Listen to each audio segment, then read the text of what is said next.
Tu veux passer d'un mur endommagé comme ça et pas beau à un beau mur propre et lisse comme ça, alors assieds-toi, je t'explique. D'abord, ce qu'il te faut, de l'enduit prêt à l'emploi ou enduit en poudre éventuellement en lent. Un rouleau à enduire et une lame à lisser. Ça, c'est l'outil parfait. Et cette trame. Je te mets la règle de la trame aussi, comme ça, au moins tu l'as.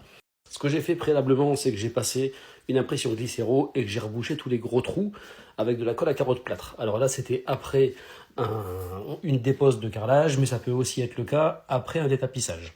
Tu prends ton rouleau à enduire, tu le charges et là tu viens garnir un peu plus d'1 mètre parce que cette trame fait 1 mètre. Ça se pose un peu comme une tapisserie mais en beaucoup plus simple.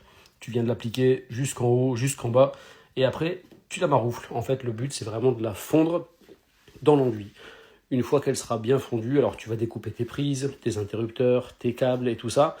L'avantage de cette trame, c'est quoi? C'est qu'en fait, elle va te permettre de prévenir les futures fissures. En fait, ça s'appelle un sous-enduit armé. Donc ça va venir renforcer ton mur. Là, on est sur un mur qui est en briques plâtrières avec du plâtre dessus, environ 1 cm de plâtre. Tu peux faire chevaucher cette trame, ça pose pas de problème, ça se fond assez bien.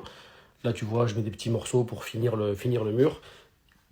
Et je la fais chevaucher, donc pas de souci. Et une fois que c'est fait, tu vas venir recharger frais dans frais. Donc tu reprends ton rouleau, tu recharges ton mur, tu reprends ta lame à lisser et tu viens relisser tout ça.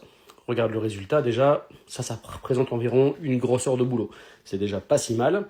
Tu vas laisser sécher tout ça 24 heures au moins en fonction de l'humidité. Tu vois, on voit encore un petit peu des défauts. Et le lendemain, tu reprends ton rouleau à enduire et tu viens recharger une dernière fois. Après, il te faudra évidemment un ponçage, une impression et éventuellement une révision d'enduit.